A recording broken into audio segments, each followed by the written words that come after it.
Hello and welcome back to the Disorderly Dwarfs. We have a plan for becoming the High King, but first of all, we have to wait 2 years and we have to do all these battles. So, first of all, we surrender to the guy who declared on us. And there we go, offer peace, surrender. Goodbye, do not care. We lose 300 of our 4,000 prestige, and we get a grudge, which apparently doesn't even last through character death 100% of the time. We finished our guild workshops in this province over here, which we only recently inherited, but that's good. We got something for free basically there. Oh no, we have a grudge, and he accepted our offer of peace. There we go. So on this one we could build a surface mine right now, start getting some extra money. I think that seems like a very sensible idea. In our capital, can't really do anything there. Why has that got an X on it? Holding is not building anything. Okay. Oh, the other ones have another reason. That just means that that's its only reason is something else is building. We have the money, we have the means, we're just building something else. That makes sense. We don't hold Azul Cadron anymore. And then Azul Zilin, I think it is. Is that Zilfin? Zilfin. We have the ability to make. Not quite enough for a copper mine. We don't have Dwarf Hold 2, so we need a little bit more money for that as well. Okay, cool. And we're building the Dwarf Hold in our capital. So that's all going to be good. Our capital is going to be making over 30 ducats, or 30 gold a month, which is very good. During my stay, I got the ability to trade 98 gold for 50 cultural tech points. Okay, cool. We can do that. Cultural tech points get us legalism, tolerance, majesty, one of those if we want to upgrade something right now. Legalism doesn't really give us anything on this level, but next level it gives us some good stuff. Yeah, let's go one and we'll wait for the next level. Military, we don't want to upgrade just now yet. Construction, maybe it gives us some stuff to do with our hospital right now. But we haven't really upgraded our hospital at all. We have other money sinks right now instead of doing hospital. Town infrastructure doesn't actually unlock anything. Church infrastructure or improved keeps, none of them unlock anything at this level. Castle doesn't unlock anything else ever. So, yeah. Construction, I guess, makes build time go quicker. Yeah, makes build time go ever so slightly quicker. There we go. Cool. Continue merging up our army that we completely did not disband last time. That, I don't know why you would think that. We randomly disbanded our army for no reason. That would just be crazy. Yeah? Anyway, continue getting these guys together. There are a lot of them. We're just going to merge some of these guys up so that they're traveling. Like, basically, so it's easier to keep track of how many we've got to wait for. At least on the side here. Or easier to keep track of them. There we go. So we can now see when they're all going to arrive. I'll kind of zoom out and try and do a show of the map, but I don't want to pause the game. We do have a daughter. Well, our grandson has a daughter. So we have a granddaughter, basically, right? Yeah. What about it's only a kinswoman? I guess it's because it doesn't expect you to go 3 generations deep, usually. You should be dead at this point, basically. Yeah, so we have some big clans up here. We're basically waiting for armies to merge, so nothing else to look at. There's still Dark Elves. There's still Dark Elves, who I found out are sort of related to Slaanesh, but are not really Slaanesh followers, as I previously thought, which is my bad. Got some orcs over there. Skaven really haven't done very much. Scar's pretty big, actually. Or Scab, is it? Scab. Scab's pretty big, but apart from that, not much. Tomb Kings are looking scary. Sylvania's kind of disappearing slowly. Cool. Britonia's almost all back together again, which is good for it. We were almost allies at one point, and then that just didn't really pan out.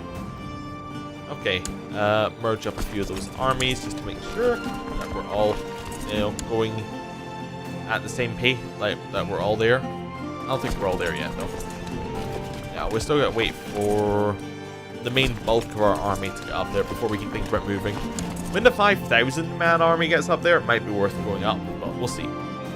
Nobody's going to join any factions, so there's no point with that event at all. I mean, we have some factions, but it's like, yeah, sure. They're a huge faction. It's like, not really. They have like 19% of our power. It's not that big a deal. Okay, we do, however, really not want to die. That's a big point that we have to be careful of here. Because if we die, then our entire plan structure falls to pieces. Like our plan of inheriting the High Kingship. Because obviously if we die, that's just not going to happen anymore. Like, we're the next person in line for us is not the next person in line for the High Kingship. Because I don't believe he's just our son or anything, so it won't quite work out like that. Our brother didn't have any children, did he? Our brother did have children. Actually, that would make our nephew in line. The thing I was looking at last time was... I think it was... I need to go back here. It was our mother is next in line to... is in this line to... if we go to our grandmother, I think. Yeah, it's our grandmother. If we have a look here. So basically, in case, just to recap, I'm not going to go over it all again. This guy is currently the High King. It will go to Crag. It will go to our grandmother. It will go to our uncle who had no children. Then it'll go to our mother. Let's zoom in here. It'll go to our uncle, had no children. Well, he had a child, but it's a daughter who can't inherit. Then he has another daughter, can't inherit. Then it goes to our mother. And then it will go down. It would go down to our brother, which actually means it's going to go down to our nephew Hrungur, which is annoying. I actually forgot that our brother had children as well. Actually, no. It will probably go down to our kinsman Hrungur over here, which is even worse. That's annoying. We're going to have to kill a lot of our kinsmen to get in charge of this High Kingship. But it is another path that we can take, which is nice. And if we die, we can always... like the next character, or if we die, if we have a revolt against us to make us to depose us, we can always surrender and go back down to one of these people and be further up the line of succession, which is a nice trick, so that's good. Anyway, hopefully you understood that, and it doesn't sound like I'm talking rubbish, but I think I've gone over it enough times now that one of those will have explained the situation. But yeah, basically we need intrigue so we can start murdering people. Do we want a non-aggression pact with this guy? Sure, why not? There's no reason to say no to us right now. I don't think we're ever going to attack him, but I don't know. Maybe he would join in a war against us if we don't accept it. We're not going to join in against a war against him, so yeah. It doesn't affect us in the slightest to say yes to that non-aggression pact. In fact, we may get an alliance if he liked us more, but I don't think he'll say yes, right? You'll say yes to an alliance. Oh, cool. Sure. We'll take an alliance with you. He only has 100 men, but we'll take that alliance. We may have to just say no to joining his wars if he asks us, but there we go. An alliance. We can call in our ally. Cool. See if he joins. I mean, he's probably not going to be very good, but he might join. It might mean that the enemy think that we have a larger force than we do. I mean, he only has 154 men right now, but you know, he might get more. He has tribal vassals. They may join this war as well. That would be good. Okay, our 6,000 are almost at the war. We're getting close. There's never been a shortage of soldiers reinforcing the troops. Good, good. Still getting up there. Long way away. I still wish this mod ran better. It's kind of my one huge problem with the mod. I have some other minor ones, but like, if it just ran better, it would be like so many more people would play this mod. Because right now it is chugging when it really shouldn't. Like, I've been playing vanilla CK2. You can get through years so quickly. It's crazy compared to this. Anyway, we can upgrade surface mines again. I think we will, just to get more money.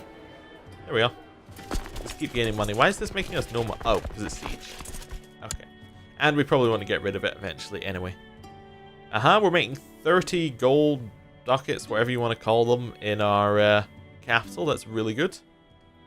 I didn't realize we spent all of our money on the surface mine. I thought we spent most of it. Okay, this person wants to be our friend. Sure, we'll be your friend. It still dislikes us. That's fine. Do you want to be an ally? Not really. That's fair. You only have 90 men. I don't really want to be your ally either, but it's fine. 900 men. Okay, so we have our vassal, and we have our vassal. Good. Checking none of them are us. We can now walk up here and beat up the 4,000 man army. There's our ally. He's ran in. He's going to help. They only have 263 special troops, which means that we probably have the advantage there. We have double their men. We fight better in mountains. Things are looking good for us. You're Craven, so you should not be leading any army ever. In fact, I kind of want to take you away from relief commander. I just don't like Craven people being in charge of the armies because I believe it means that they choose worse tactics. This guy is also Craven, so prepare to be relieved. Yeah, we need new commanders at this point. But that's fine. Do we have a new commander who's better? That'd be a good question. New commanders who are good. You have Trickster, which I believe means that you can come up with random tactics, which can be pretty bad, really. Ronnie, our heir, is fairly good, but we don't want him in charge. He's not a bad heir. Like, we don't want him in charge of the army. I guess Svengen down here would work. Yeah. Where are you? Svengen. Double check that he didn't have anything bad. Doesn't really. Good. Right. We now head up here. Our ally has actually de-sieged something. He helped us in this war with his 169 troops. He is, he's a glorious ally to us. Right. Let's go beat up this other army and ask them why they think they can siege our land. Right. Our ally is de-sieging this thing that they did. It's good. Okay, so they have a lot of defense in the mountains. They also have a giant leading, but he doesn't have massive stats. He just has a lot of marshals. Their leader on the side is only has Chaos Dwarf, while we have Quarreler fighting in mountains, which is good. So we should beat him there. And this side has no leader, which is just like, look how many bonuses we get. It's completely outweighs mountain. Like, mountain gives at most 30% bonus. On this side, we get 55% bonus from narrow flank. We get 37% from combat in mountains. We get 37% for all of our light troops. It's like, yeah, why not put a leader in charge? You'll do better than you're doing now. Anyway, goodbye, army. Don't know why you thought you could fight us. Like, really don't. Seems like a very bad idea. What do we get if we enforce demands? What do we get if we win? So if we enforce demands, he pays us 172 gold. If we just wipe peace, we get prestige. Now, it's going to cost us money to have the armies raised, but I think it's actually probably worth it to siege his land at this point. Especially as if we get a revolt declared upon us, we'll still have the throngs for that revolt, even if we peace out of this war. So that'd be good. I think his army's heading here, which would be really good for us. Unless it's heading here and it's heading here and then back up. So we can probably siege this down, then actually walk up there. Cool. Let's assault it. And then assault it. Good. Now we can head up and follow his army. Right there into the mountains. Yeah, he's just going to this capital province. Our ally is actually going to de-siege this land for us as well, which is nice. Are we going to catch him? 14 against the 4th? No. And that's a new thing coming in the next patch, is they're actually going to add in a... I believe they're adding in an EU4 style, will there be a battle if this army keeps going this way? Which is good, because it also helps clue up the two armies, like one's leaving on one day and then is arriving. And then another army is arriving on the same day, which, like, does an army leave before? Does one army leave and then the next army arrives, or is there a battle? So, no, it helps clear that up. Anyway, let's beat up this army again. Don't really need to go through it this time. They have a quarter of our troops. I mean, last time they had half of our troops, so it was still pretty easy, but a quarter of our troops, it doesn't really matter. One of our commanders died, because they seem to die a lot. I think they die a lot because there's a lot of personal combat events, and dwarves are really bad at personal combat, so. Right, so let's head in here. We'll put in our new guy in charge. Wait. I thought I got rid of Gunrun, but I guess maybe I got rid of a different is it Gudrun? Yeah, I thought I got rid of Gudrun, but I don't know. Maybe I didn't. Oh, we should give away this province, actually, that we've been holding on to for ages and have no reason to hold. Yeah, we should give that away. I just realized that we've been holding on to it, and the war that made us keep it is no longer going. So let's grant... which one is it? Is this one? Karakzan? There we go. We'll grant that to someone else. We're over our vassal limit. Yes, I know. Check who we want to give stuff to.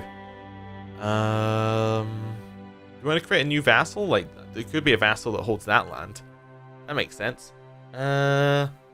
What is your de jure land? So it's Duchy of Barbic. We need the gold. We'll wait for that gold. There's only 100 gold. Not too bad. And if we win this war, we actually get that much gold anyway. Cool. 4.6% every 12 days for this siege. Gonna go pretty slowly, but probably not as slowly as our ally de-sieging this. Yeah, actually, theirs is going slightly quicker, but it is only 5%. Still, our ally actually, you know, did reasonable work. He de-sieged most of this land, which is good because it saved us having to go there. We could directly target the armies. Kind of works out. Levy reinforcement rate went up. That's good because we're severely depleting that right now. Okay, they're coming back with their army. Doesn't seem like an amazing idea. We can't really move right now. Actually, you know what we can do? We can split our army in half. We can send half to fight their army. Because half of our army is much better than their army currently. Well, it's 4 times the size, basically. Yeah. So we'll send that to make sure that they don't try anything like try and siege our provinces or anything like that. But apart from that, not much else we can do. They managed to siege that province because it took them no time at all. They probably assaulted, I think. I didn't actually get to see there, but I would assume that's why it went so quickly. Right, this battle should be an easy win. I mean, they don't have the giants in charge anymore, so they just have bad leaders and, you know, less men. It's not really going to happen. We captured the overlord of their lands. Now, what we can do is we can either just win the war, or we could ransom him back for 145 gold, then win the war and get another 170. So, I will ransom him back. This gets us our money, and now we can continue the war to get even more money. It's good. It doesn't make sense, like, at all from, like, an RP standpoint, but we don't care about that in this particular campaign. Right. Durgo lads. I wish to find you a duchy. We have everything. Our rank must be lower than king to create a duchy. Really? Did I not do this last time? I was like, really? When that came up? Okay. Well, Ugar will be given to this guy, I guess. Wait, this guy? Runny. I grant you Ugar. There we go. Perfect. That's all underneath him. We can keep this army kind of maneuvering around, beating up their armies if we can, to stop the sieges. In fact, we can probably get this army going and starting the next siege. Your beard is now grown so long that you are no longer seen as a beardling, but as a fully grown man. But as a lord, so are you expected to enlist in the army. But what regiment will you fight in? Okay, interesting. So, we choose one of these. We can choose Craven, which doesn't seem like a good idea. Or we can choose one of the ones that we're going to fight in. Now, here's the question. We have enough diplomacy by itself. We don't need diplomacy anymore. Which one of these stats do we want to go up? Probably Martial and Stewardship would be my guess. Now, do any of these give a bonus to anything? So what is Quarreler? So, Quarreler. Right, let's have a look at this. It is Martial, Combat and Mountain, same trait bonus. Okay. What's Warrior? Dwarf. So we're looking for specifically Dwarf Warrior, I think. But that's just going to give us Dwarf and Warrior, which is annoying. Yeah. Gives us the same list. But there we go. Dwarf Warrior. That's the same, but it has no negatives. Okay. And Thunderer. is the gun people. Apparently you can't click on that to move your cursor, which is weird. I always assumed you could. Thunderer. We are looking at that. That one gives you an opposite trait opinion. So we choose Dwarf Warrior because it's neutral. Yup. We lose Beardling. The Dwarf Warriors are the bulk of the Dwarf military might, locked in hand-to-hand combat with the enemy, fighting in their famous shield wall formations. These fierce opponents are close to unstoppable if they manage to keep their formation intact. Every Dwarf Warrior uses their own personal armor, but most Dwarfs still fight with an axe and shield, and wear chainmail as well. You are their lord, but they will still not allow you to join their ranks if they consider you unworthy. The training is mostly ceremonial, as most dwarfs that join the Dwarf Warriors already know how to use an axe, but that does not make it any less important not to fail. We can fail? That's worrying, because, you know, well, we're not that good at martial. You're utterly hopeless with your weapon, and the overseer of the test has several times sneered at you as he passed by. You won't succeed, and you know it. Okay. My liege, there's a traitor in the realm. I will use my intrigue to notify the supposed plotter. There we go. Copper mines have been built. That's nice. Where was that? That was down here, I think. We can build the next one? No, we need the Dwarf Hold. Well, we can do Dwarf Hold here, or we can do Dwarf Hold in the other one that we've also got in Nazrul. Not Nazrul? Yeah, Nazrul. We can do Dwarf Hold here as well. Which one makes more? That's 12.5. That one is 13 something. So yeah, Dwarf Hold here. Cool. Right, so we've almost finished the Dwarf Hold in the other holding as well, which would be nice. Beat up that army. And then... Actually, this siege is probably going to be enough by itself, so we're going to go look for their other army. And see whether we can kill it again to get ourselves another, like, 5%. Like, maybe... That's probably the most amount of war score we're going to need after the siege finishes. You failed the final test miserably, and you leave the training field in shame. I'm not worthy of calling myself a dwarf. Okay, we lose prestige, we lose honor, and we become stressed. Oh no! Stressed is interesting, because I think we get... No, it's depressed gives you the extra decision to commit suicide. Which is a little bit weird, but it's fine. We don't really want to use that right now anyway. Oh wait, are we at the point where we can become sneaky? Not yet. We have to wait till the 9th. Okay, 9th month. 27th of that. Okay, that's fine. Well, we'll chase their army away. We have ticking war score, I think, because they have none of our land. Yeah, we do. So actually, we're going to sit... No, you keep sieging. We should move back onto the siege, and that will make it go a little bit quicker, but it should probably finish in, like, this tick. Yeah, cool. Enforce our demands. That gets us the 172 gold. Perfect. We are rich. We can move these armies back, although there's... Oh, is there a mountain there? There is a mountain there. Okay.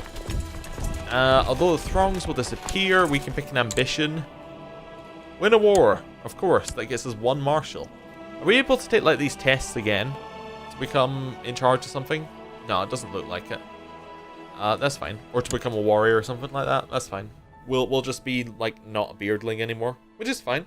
Again, nothing amazing either way. I wonder if Grunny... Actually, we lost... There we go. We lost the army there. I wonder if our heir has got the beardling gone. He did, and he went Dwarf Warrior. That's good. That's like good. That's the one we want if he does anything. So, it all works out. Anything else we need to do? Not really. In fact, we can afford another Dwarf Hold, I think. In about, 10 seconds. There we go. We can afford another Dwarf Hold. Cool. So we have all of our holds building right now, which is nice. We're not going to have a lot of men in these, like, coming from these holds. Yeah, not that many. But once they all finish, we should get a lot more. And we're going to get a ton of money, which is the most important part. Is this the full retinue? Yes, it is. Is that all of our retinue? Yes, it is. Okay.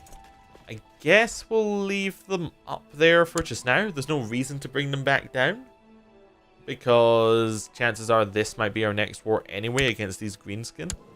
Although we should probably attack them at some point and just take their land, which would be a good idea. Kind of waiting for some of our buildings to finish right now. I completely missed our window. We should switch over to intrigue, I think, but we'll do that next time. Thank you for watching. I'll see you then. Goodbye.